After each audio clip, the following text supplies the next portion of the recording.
चांदनी रात थी, खामोश फजा बोली, दिल की दुनिया में तेरी यादें आस तड़ोली।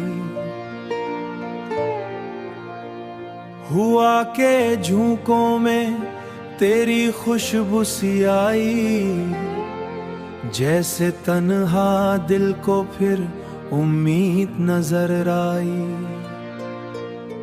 तेरी आंखों में जो ख्वाबों की रोशनी है, वही मेरी जिंदगी की असल खुशी है। मैं जब भी तन्हा रास्तों पे चलता हूँ, तेरी यादों का सहारा साथ रखता हूँ। रात के सुनाटे में एक सदा सी आती है, मेरी धड़कनों को तेरी तरफ बुलाती है, मेरी धड़कनों को तेरी तरफ बुलाती है।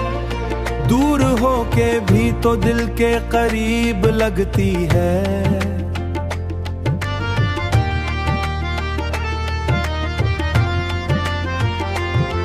मेरी हर दुआ में तेरी ही तलब रहती है।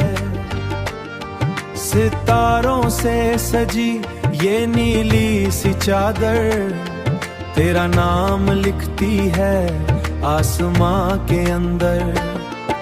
हुआ भी तेरे किस्से सुनाती रहती है, मेरी तन्हाई को बहलाती रहती है। मैंने ख्वाबों की एक दुनिया बसाई है, जिसमें तेरी मोहब्बत ही समाई है। हर खुशी में तेरा चेहरा दिखाई दे, हर दुआ में तेरा नाम सुनाई दे, हर दुआ में तेरा नाम सुनाई दे। वक्त की धूल भी मिटा न सकी तुझे, मेरे दिल से जुदा कर न सकी तुझे। तू ही मेरी चाहत, तू ही मेरा यकीन, तू ही मैं सोहा बस इतनी यकीन। दिल यही कहता है बस इतनी सी बात, तेरी मोहब्बत ही मेरी जिंदगी का साथ। अगर कभी तकदीर हमें फिर मिला दे, ये फासले लम्हों में समेट दे। मैं तेरे साथ वो लम्हे जीना चाहूँ, मैं तेरे साथ वो लम्हे जीना चाहूँ, जो ख्वाबों में भी मैं खोना चाहूँ। बस यही दुआ है रब से हर पल, तेरी हंसियाँ का हर रंग तो बन जाए, मेरी हर सांस में तो बस जाए।